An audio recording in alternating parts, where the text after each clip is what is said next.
I'm afraid. I'm afraid of where the situation is going with China. And my views on that are complex, and the situation is complex. But one thing that is very certain is that we have to acknowledge our history.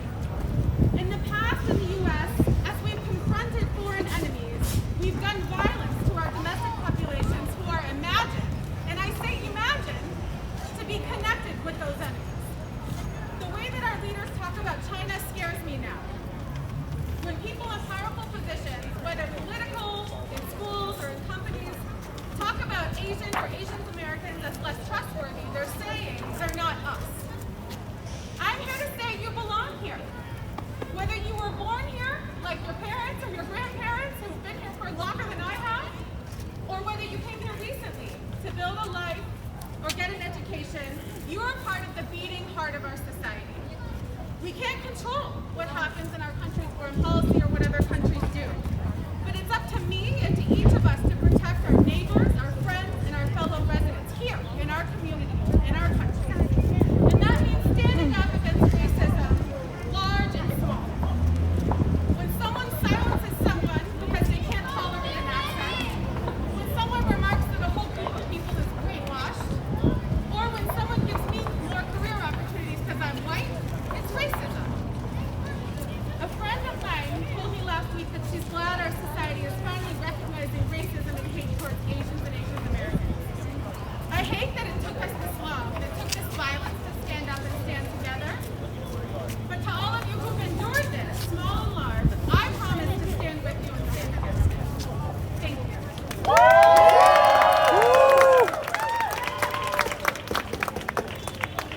Thank you, Meg.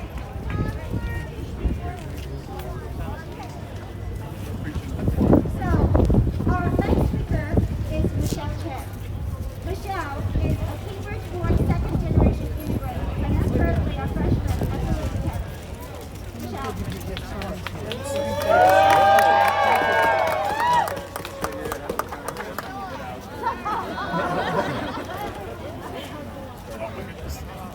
Hey, where are you from? See the twins over there? Where are you really from? I'm from America. Wait. I'm American. I saw that. I'm also Chinese. I belong here just as much as you do. I gaze at the same stars you do. I breathe the same air that you do. I live on the same earth that you do. We're human. But still, where are you from? Suddenly becomes go back to where you came from, which becomes we don't want you here. Which becomes we're going to assault you because of the way you look. Which becomes we're going to shoot you because we had a bad day. Maybe I won't go outside today. I am an Asian female. We are stereotyped as weak, compliant, helpless. In our culture, in the face of bias, bigotry, or brutality of any kind, we are taught to turn the other way. Ignore it. Don't get involved unless you absolutely have to. People think that we are incapable of retaliation. Another green flag for them to harass us. They pull up the corner of their eyes. We look away. They ask, "Oh my God, do you eat dogs?" We laugh awkwardly and say, "No, of course not." We are conditioned to live in this little bubble where we don't speak up ever. But we don't have to be quiet. We shouldn't. Speak up. Stand out. Disrupt the racist patterns buried in our society. Root them out. Embrace the discomfort. Step out of your comfort zone. We are done being quiet because we are being murdered.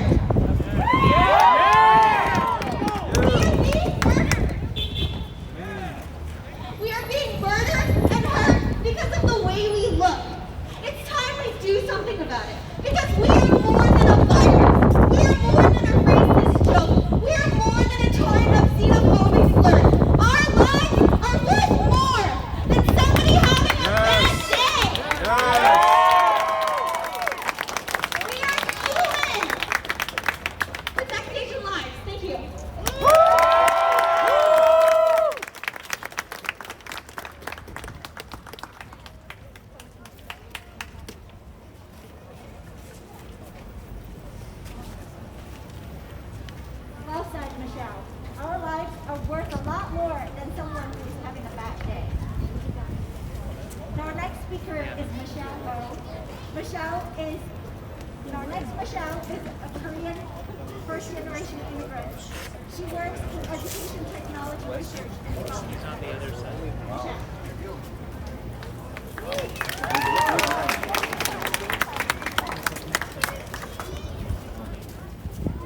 My Korean name is Jun Ju Oh.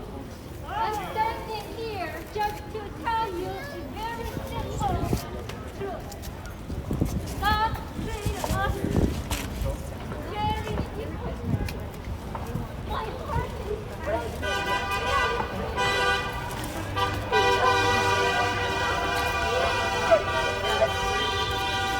and it really stops beating my heart.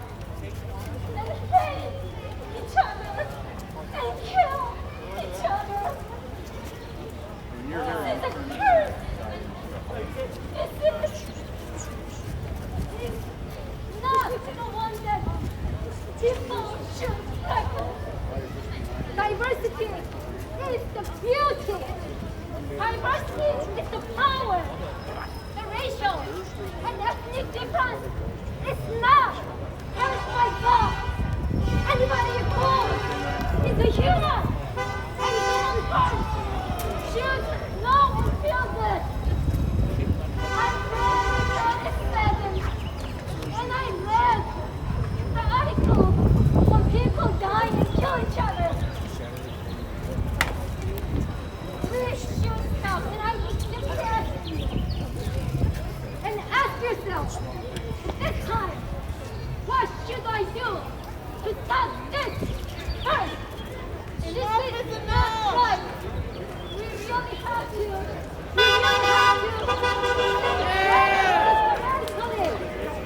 In your position, as individuals, everybody is beautiful.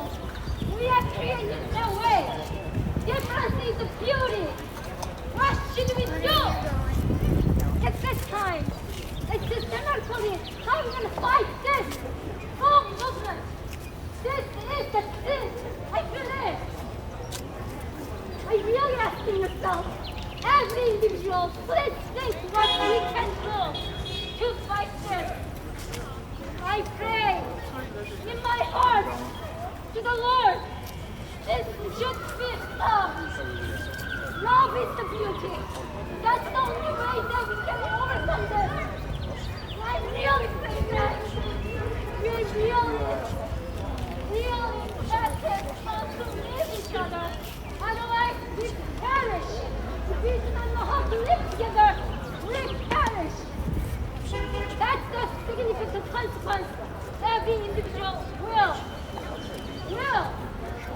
have to deal with. Thank you.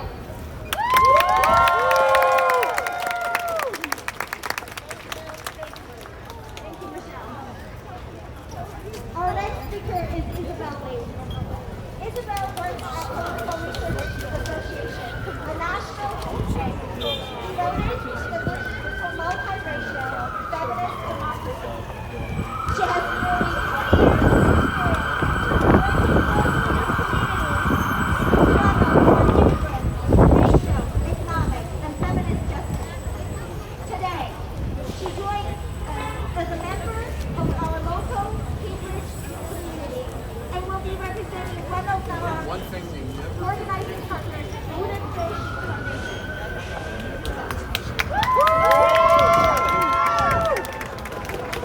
Hello? Can you hear me? Yeah! Can you hear me over there? Yeah! Thank you. Political violence has a long history dating back as far as any of us know. Political violence is powerful and destructive because it permeates our lives on 3 levels. First, through social movements, individuals are influenced and encouraged to act on worldviews that aim to divide us. Second, through the state and institutions, individuals are encouraged to vote and write laws that aim to make the well-being of some communities more important than the other. And third, through culture, the most subtle yet deeply ingrained violence of all. Individuals are told ideas and narratives that turn us against each other, calling us to be other, not human, and undeserving of care. Political violence is vast and overwhelming.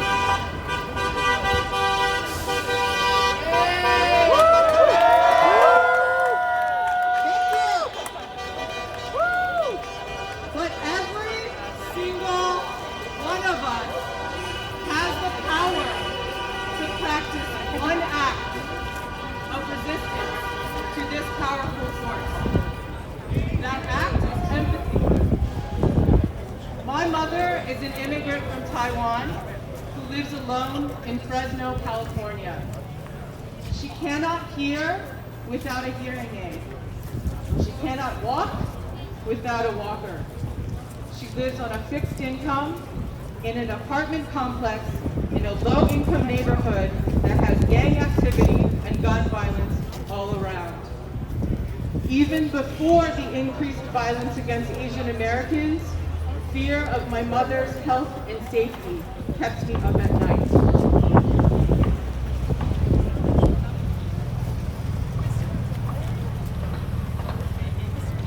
Her neighbors are from a variety of racial and ethnic identities: Mexican, white, Black, Armenian. Over the last year, I haven't been able to visit, but these neighbors check in on her. They fix things for her. They water her plants on the patio, pick up her mail. Fresno County's government believes in caring for our elders and people with disabilities. The county pays for my mother's caregiver, a 28-year-old Chicana Mexican-American woman with 2 kids who comes every day to cook and clean for a few hours. She listens to my mom's broken English. She advocates for my mom at the doctor. She learned how to cook Taiwanese dishes for my mom when my mom was too depressed to eat over the last year. She does more for my mom than anyone else. Her act of empathy is not just a job. She listens and understands the suffering of an aging woman who feels hopeless and alone.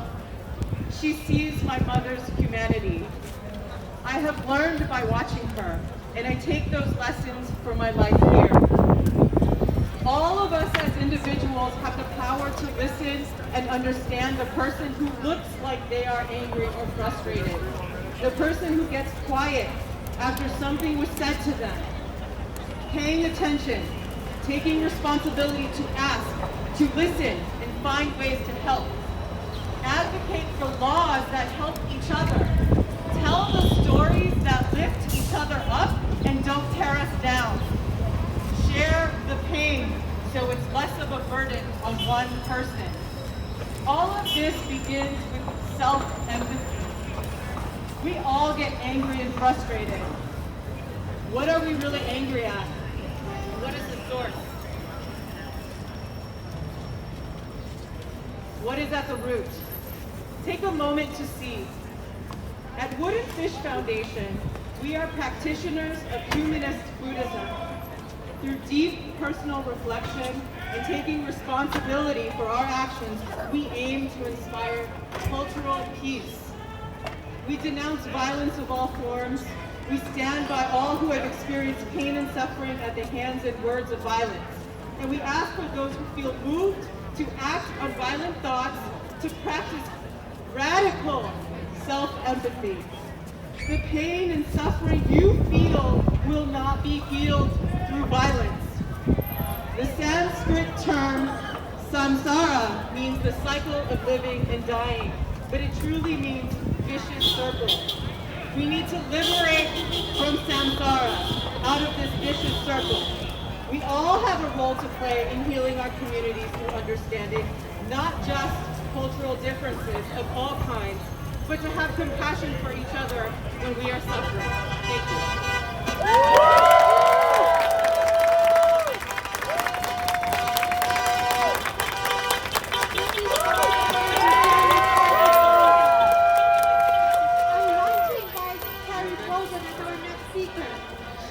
American actress who works closely to the Chinese film industry, and she is a brilliant bilingual speaker, event host, and blogger writer.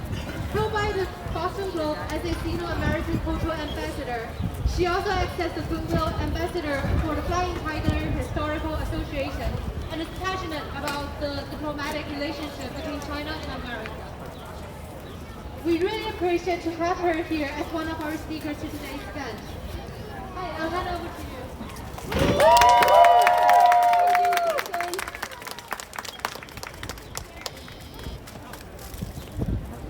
I am humbled and honored to speak here today, to stand in solidarity with the Asian and Asian American community, and to give voice to all those who stand united in the fight against discrimination and hate that still fills the streets of our blessed country. When I was asked to speak here today, my first impulse was to yield my time to some of my Asian American friends so they could tell their stories. For what are we as humans but a collection of our stories? Only through listening to their stories can we as a community, as a nation, deepen our understanding of their struggles, their fears, their hopes and dreams. And only through understanding can we begin to make lasting change. It is time for all of us to be better listeners, even for those of you who consider yourselves good listeners. Allies, the message from the Asian and Asian American community is to lean in and listen a little more fully. To listen not only with your ears, but to listen with your hearts. Even as someone who has been moving between two languages and two cultures, that of China and the United States, for 2 decades, as someone who considers myself so woke that I do not belong to one culture over the other, but rather to neither and both at the same time, in the wake of the events of the last 2 weeks, I have come to realize the need, even in myself, to listen more fully. And so I spent my free time this last week listening to my friends and other members in the Asian American community here. My neurosurgeon, to whom I am grateful for my life. The chef in China Gourmet, who makes my absolute favorite, cannot live without mala xiangguo. The massage therapist, who have helped me heal from a neck injury years ago and have expressed so much care and concern for my well-being that I think of them as family. I ask them to speak and to share their stories with the hope of lifting up the dehumanizing veil that has been placed over too many in this country. To my dismay, they were afraid to speak. They were afraid to be seen. The words of one couple in particular struck hard. They moved here from China 15 years ago, leaving family and everything that was familiar to them behind. As small business owners who tag-teamed to run their business here in Cambridge, they worked tirelessly, spending precious time away from their children, 3 children, in hopes of making a decent living, and also of giving back.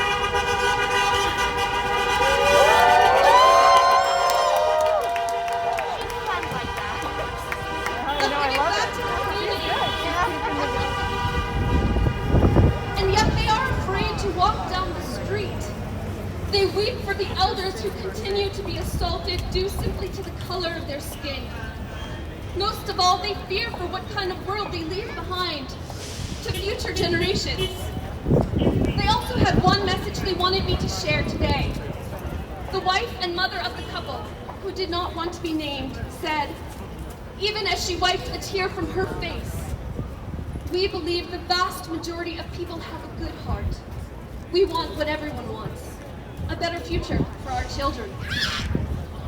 Her words sounded a lot to me like the words of John F. Kennedy after the assassination of our dear Martin Luther King. He said, "The vast majority of people in this country want to live together, want to improve the quality of life and want justice for all human beings who abide in our land. So to the Asian and Asian American community, I say to you, your pain is not in vain.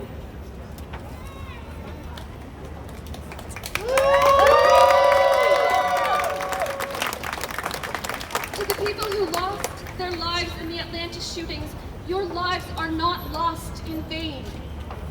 Today here I too invoke the words of the brilliant Greek poet and playwright Aeschylus, who said, "In our sleep, pain which cannot forget falls drop by drop upon the heart until, in our despair against our will, comes wisdom." So let us turn the pain of perils past into the wisdom of the future. In the words of the Liberty Song, one of the first patriotic songs ever written for America, I say, then join hand in hand, brave Americans all. By uniting we stand, by dividing we fall. In so righteous a cause, let us hope to succeed, for heaven approves each generous deed. For all the generous deeds done today and in the past by those of Asian descent and those in the Asian community and Asian American community, we say thank you. Thank you.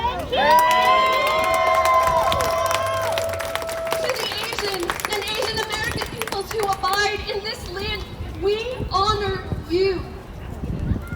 We appreciate your contributions in the building of our country, in the making of diverse cultural fabrics of our society, and in the bettering of our communities and neighborhoods today. Because there is no way we can go forward except together.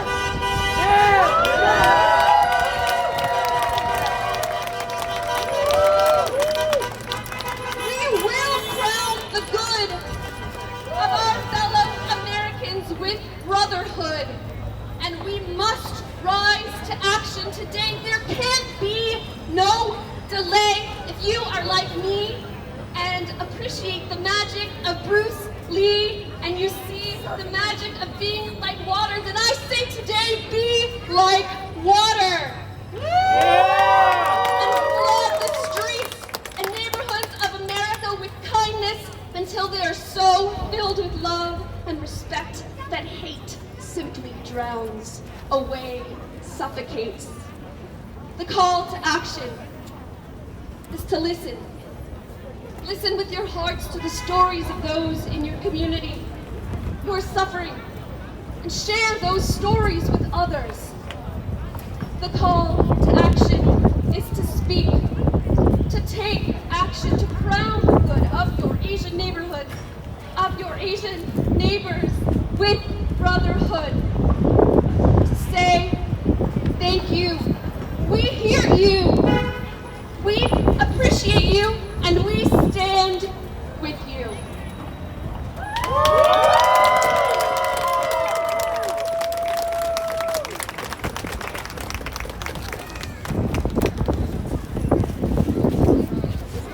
Thank you so much, Carrie. Now I would like to invite Emily Chen, who is our 7th generation Chinese immigrant from Western World, and she's 7th grade this year.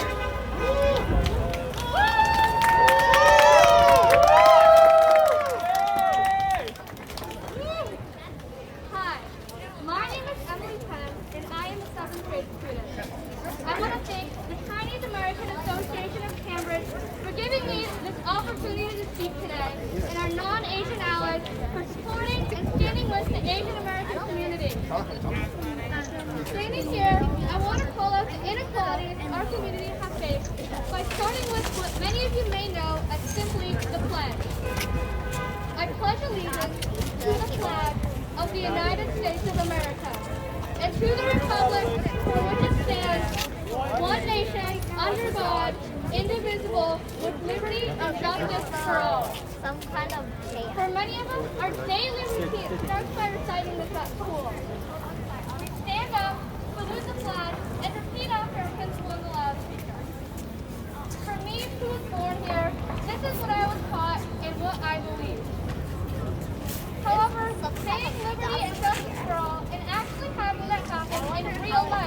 are two different things. Ever since this pandemic started, there's been a surge in people calling the virus Kung Flu and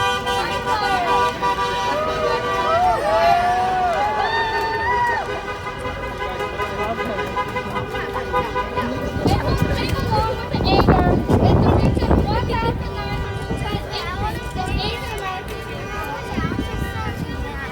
There are people who have been attacked and even killed in our country just because of their skin color and ethnicity.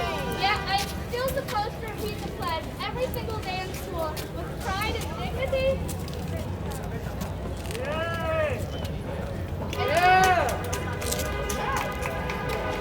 In the past 250 years, our country has enjoyed the contributions of immigrants from all over the world who have different cultures, ideas, and backgrounds. However, the achievements of Asian Americans here in the U.S. don't seem to be acknowledged. Boeing's first aeronautical engineer, Chong-Su, came from Taiwan. The World Trade Center in Singapore, National Gallery of Art in Washington, D.C., and even our own John F. Kennedy Presidential Library and Museum in Boston were all created by I.M. Pei, a Chinese-American architect.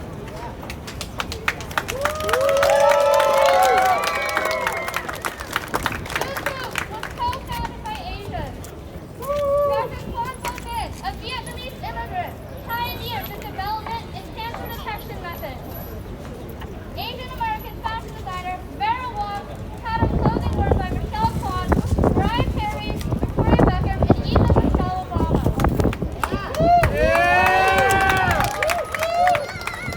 Do you love ice cream?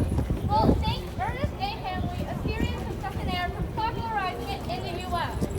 And don't forget the beloved Asian cuisine, which were brought to the U.S. by Asian immigrants. These are just some ways Asian Americans have enriched our everyday lives and impacted American culture. However, even though they have contributed to society in so many ways, there is still continued discrimination against us. Today, I want to say that this deeply seated bias towards the Asian American community should not be tolerated.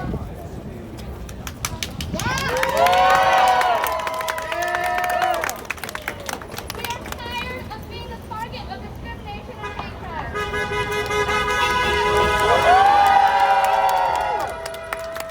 I'm calling on everyone here today and everyone in our nation to appreciate the contributions of our community, recognize the hardships we have gone through, and stand together to fight against these adversities, just like the pledge says. One nation, under God, indivisible, with liberty and justice for all. Thank you.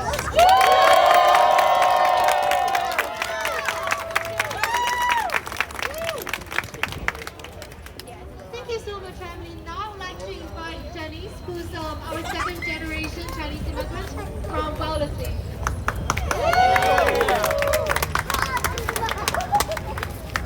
Hi, everyone. Hi. My name is Denise Pan, and I just want to start off by thanking everyone for coming to this event. It's so important for all of us to stand together, united, especially during troubling times like this, where our people are getting beaten, robbed, and killed. I want to share a little quote that has stuck to me since the first time I heard it. A person without the knowledge of their past history, origin, and culture is like a tree without roots. Marcus Garvey. This quote stood out to me because I can relate to it in many ways. When I was younger, I was embarrassed of my Chinese heritage, and I wanted to distance myself from it, whether it was with my language or anything else. Thinking back to it just makes me feel so terrible and sad. But the reality is, there are other Asian and POC kids just like me who have experienced this, and it's because of something called racial imposter syndrome. To everyone who's experiencing this right now, do not ever forget about your roots and your origin. Do not let society take away your identity and who you truly are.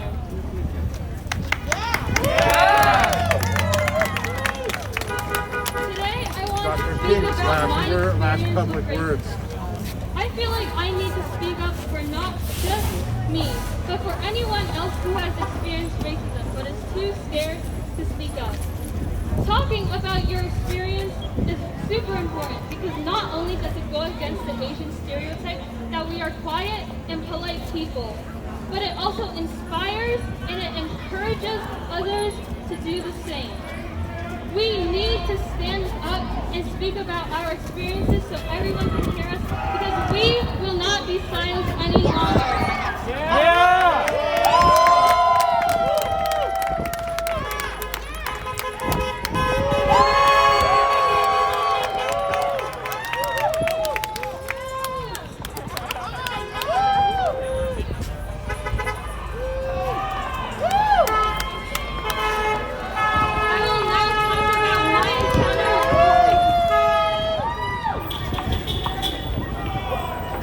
I will now talk about my encounter with racism. It was a year ago in March during the lockdown. I was walking outside next to my neighborhood, but as I was walking, a car started driving slowly behind me and started to pull up next to me. At that moment, I was very scared because I had started hearing news about hate crimes rising against Asians, and I thought to myself, am I next? The passenger window opened and the person in the seat rolled down the window and they spit on me. I was shocked. How could it happen to me? And in a town like Wellesley? My story is just a fragment, a little piece of thousands and thousands and thousands of hate crimes happening to AAPIs. So I encourage all of you to talk about your confrontations with racism and hate crimes. The one big thing I want everyone to take away is to not be scared and to be proud of your voice and who you are. Because I would have never thought that I would be a target, but I was. So anyone else could be next. So please, stand up and speak out.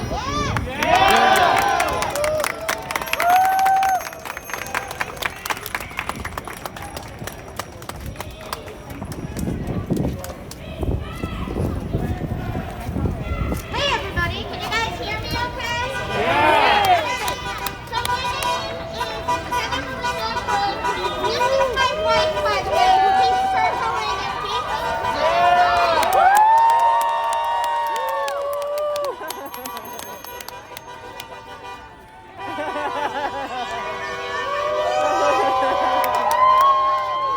Okay, now that she's out of the way. So my name's Heather Marie Washburn, and I was asked to come and speak on behalf of the Wooden Fish Foundation. I also go by my Dharma name, which is Paul Muet. I am a Buddhist in the Chinese Mahayana tradition. So what I have found in this community is love, support, and mostly compassion. And I'm here to say that I stand with you. You are not alone in this. Now here's a story that blew my mind, and I want everybody to really listen to this. A very, very dear friend of mine, a Chinese woman, recently told my wife and I that we were her first Chinese friends.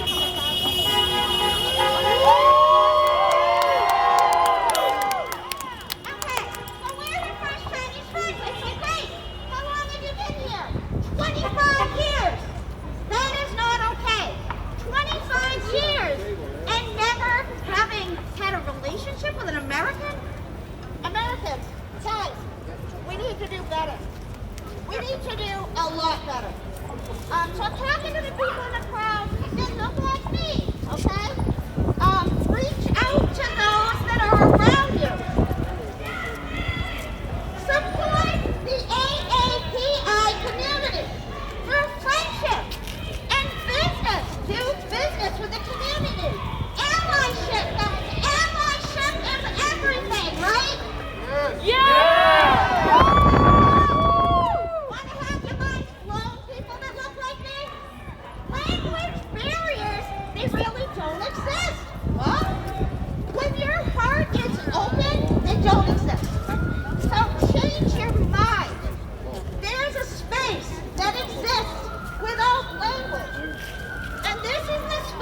of love, light, and light.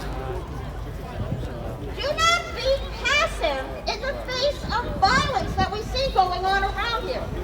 Be vigilant. It is time to connect. We need an evolution, not a revolution. We need to change the way we think. Woo! So don't let the hateful acts of others incite fear in your heart or your mind. Break the barrier. Fight back. Fight the system that is tolerated. Privileged people getting away with crime. Stand up. Speak out. Use your privilege to end privilege. Woo! Okay, next time. I got something cool to do with you guys.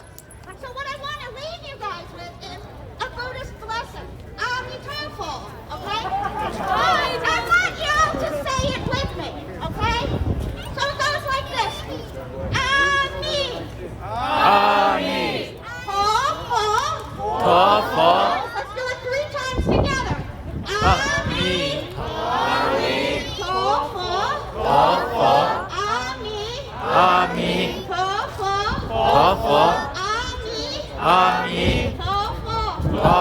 Thank you, everyone. Thank you. Compassion is everything. Make the connection. We're all going to make the connection. Thank you, everybody.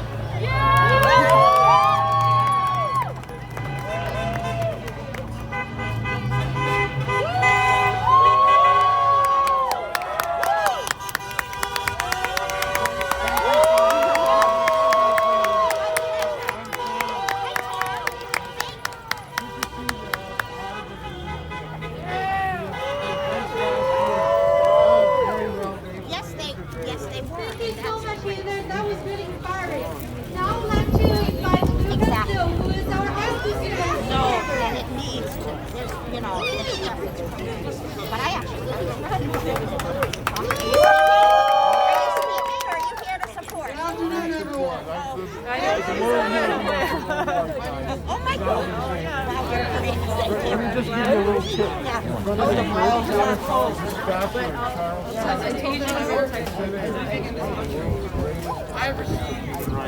Oh, really? Yay! This is my friend Cam and his baby Roots. Oh, this is the best dressed dog in the house. Oh, Charles Sumner was an abolitionist and anti-colonialist. And he really suffered through principles. So pass by sometimes. Oh, I will. I'm always in the square. I just happen to scoop. So, And especially these Thank you recent so much weeks for coming. have taught me that the only thing we can do as Asian Americans is to project our voices and make ourselves heard.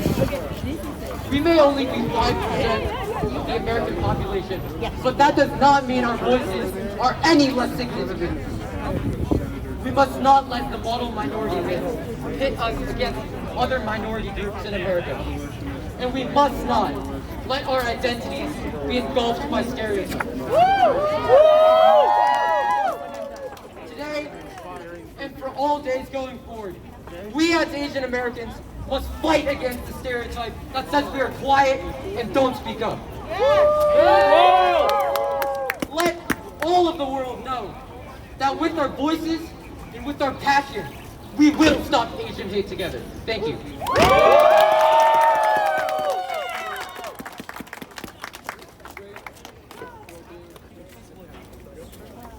Thank you so much, Lucas. And now we invite our next speaker, Daniel Wolf, and he is a second-generation immigrant and a high school student in One of Cambridge. the world's greatest human rights activists. He was an abolitionist, anti-colonialist, always supported the most vulnerable. Pass by sometimes, tip your hand or just acknowledge them. Find inspiration, I don't have a speech today, so I'll just speak from the heart. My name is Daniel. I'm a junior at I came to this country 6 years ago as a first generation. And it surprised me that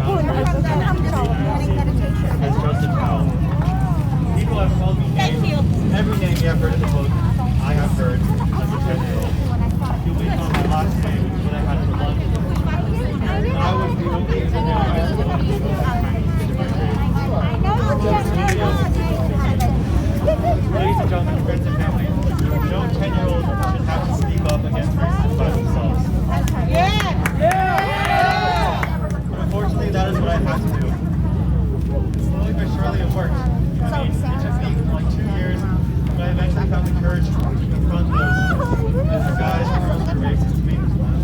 And really what I learned from that is words matter. Because thoughts turn into words, and words into action. And that has been seen no clearer than in the past year. All the hate and all the violence, physical acts against Asian Americans. The boys and girls who are racist to me back know that these are the people who grow up to become voters, citizens for our next generation. How we teach our children matters, and that must start from a young age. Now, words matter, that has also been seen on a much larger scale. President Trump started calling the coronavirus the Chinese virus about a year ago, in March 2020. His thoughts have turned into words, his words have turned into words. This is when we as Hold it. Hold it, yeah. How long does this end?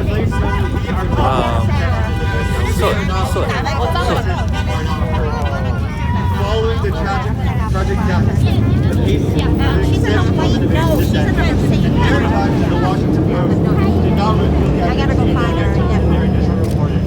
Only after 24 hours did so. We are severely underrepresented. While it is true, the thoughts turn into words, words turn into action, the inverse is also true. Alright, I love you guys. Turn into words, Nice to meet words turn you. into thoughts. There can be no words, and we cannot change the thoughts of the American people without action. We cannot expect our leaders in the current administration to do so because we have to take action ourselves. We have to speak up. We have to make ourselves heard. We have been silent for way too long, and we will not be silent.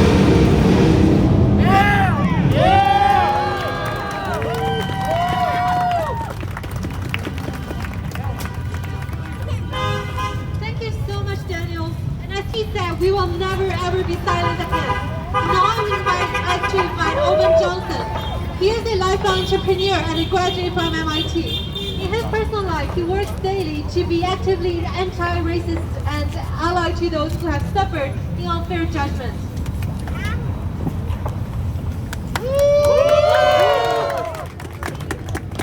I can't hear that. Can everyone hear this? Okay. So I've been told I'm being followed by a comedian, so I will try to keep the humor low, but seriously. So I stand here today, and I was asked yesterday to come and speak, and I'm somewhat at a loss for words because there's so many things that could be said, but I think I want to start with acknowledging that I am aware that I am quite possibly one of the members of the most privileged class in the world right now. So I'm 6'1", I'm male, I'm white, I'm born in America, one of the richest countries in the world, and I count myself extremely lucky for that. I have not had to suffer many direct attacks on my identity, although I have had that happen to me, and I have witnessed that on many people. I grew up in Richmond, Virginia, in the South, in the 80s, and there was quite a bit of racism at that time, as there is now. So, from a very young age, I witnessed white people being racist against black people being racist against white people being racist against the two people of Asian descent, and 400 in my class in high school. So very minority at that time. And I didn't really truly understand racism until I went and studied abroad in Berlin, Germany in 1994.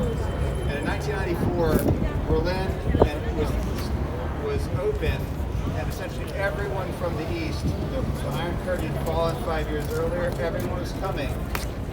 Polish were coming to Germany looking for jobs, looking for a better life. And at that time, I saw, for the first time, white people being racist against other white people. And it didn't make sense to me at all. Except, all of a sudden, I had a deeper understanding of racism and how it was occurring. And since then, I've seen a number of other types of racism. I've seen white people be racist against white people be racist against Latinos, white people be racist against blacks be racist against Latinos, Asians being racist against other Asians, Chinese not liking the Japanese because of history of World War II. And I think that I didn't really know what I could share other than my experience. And my feeling is that I come here kind of expressing my self-identity and perspective that only someone where I sit can share. And understanding one's self-identity, and my kids go to, again, I'm lucky enough that my kids go to a school where multiculturalism and racial justice is being taught every single day, and the language of self-identity and understanding who they are and who other people are is taught every single day from nursery all the way through 8th grade, and I've seen the power of it. And the only thing I will say is there is hope for this country. There is hope for the world if people understand themselves. They are better at understanding other people. And I feel that we can hold our politicians accountable, both for using language that is unifying and not deriving their power from divisiveness and creating a false other, then we will go a long way towards helping the world heal and become unified. And I would encourage everyone to not tolerate power and conflict or power. I've seen people let people clearly drive division and cause others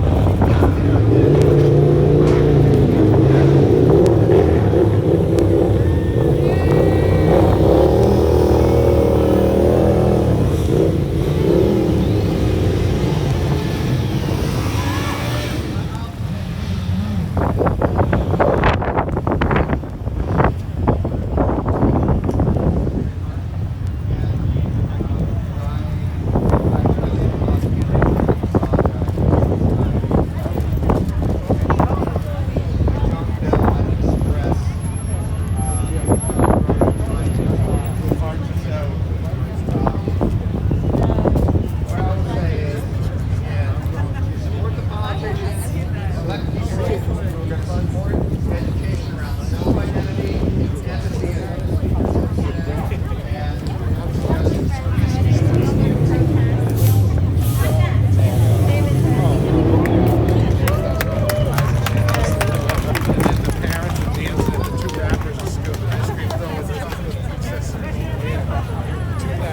Thank you so much, Oliver.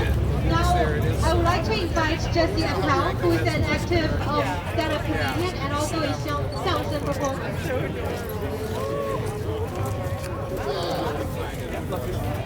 Last guy talked about how tall he was, so I'm going to stand on the thing here. There we go. How's everybody doing? 大家中午好不好? Yeah! People behind me this time. How are you guys doing back behind me? There we go. We got people together. I want to thank the organizers. We should give the organizers a big round of applause for this whole event. Thank you guys so much. Really appreciate it. And thank you for giving even a moment of time for me to come on stage and share. I was born in Mount Auburn Hospital right down the road over there. And I spent the last 8 years before the virus in Beijing, where I was a stand-up comedian and a xiangsheng performer. 不知道大家有听相声的吗? Yeah! We have some 相声fans here. I wanted to share just a little story today because the issue is so big, the challenges are so real, and I just wanted to share a little bit of a positive example of anything that is going in the right direction and how that might be possible. I studied xiangsheng, the traditional Chinese comedy, with a man named Ding Guangquan. And Ding Guangquan was a comedian in China who took foreign disciples, and through sharing what he knew about comedy and about China, I was able to learn about people that look different from me and have a connection with these people when I go onto the stage to perform with them and when I meet them here in real life. And what I took away from this situation is that each of us has that one thing that we do that's special about us that we can share with others. And when we share that with others, you forget what other people look like. You forget that all of these problems that we're having with the communication, and you're able to go and meet that person in person. And so for each of us, I hope that we can each look and say, yeah!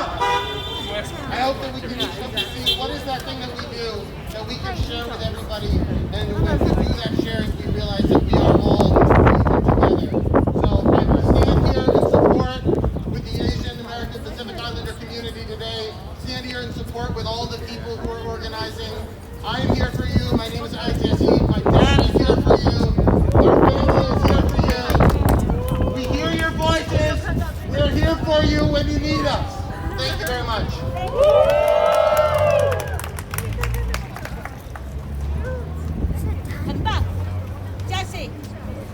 Thank you so much for participating in the event today, and also thank you so much for standing up and give us your wonderful speech and also sharing your story today. This year has been really difficult to us. Fear, anger, uncertainty. America is still America, but it's no longer felt that safe to us this year.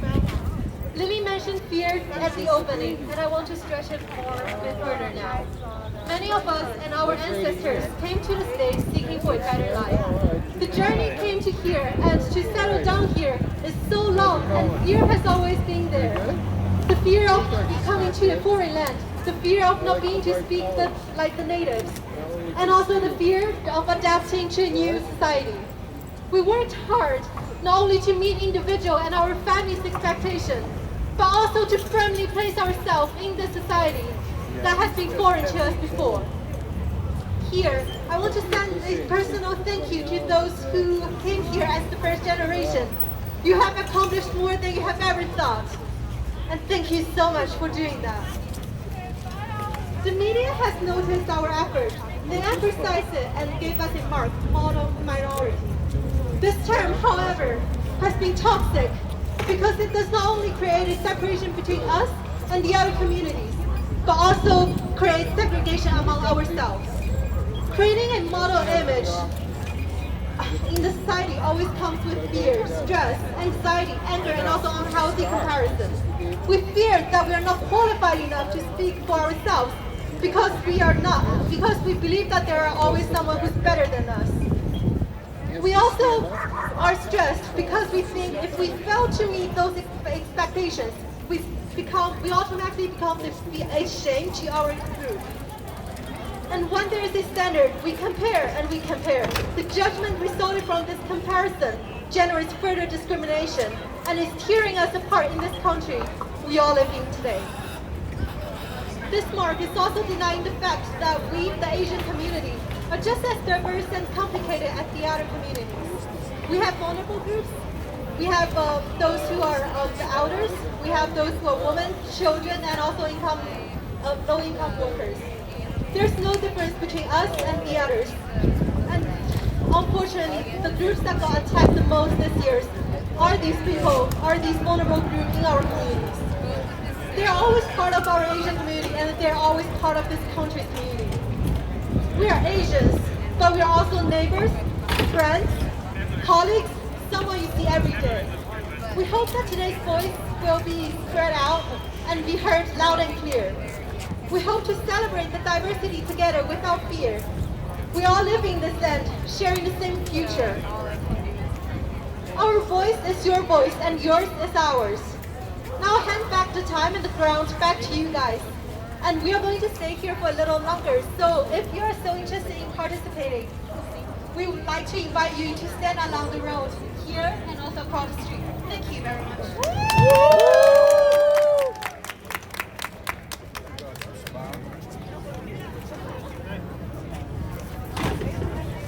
All right, Isabella, right?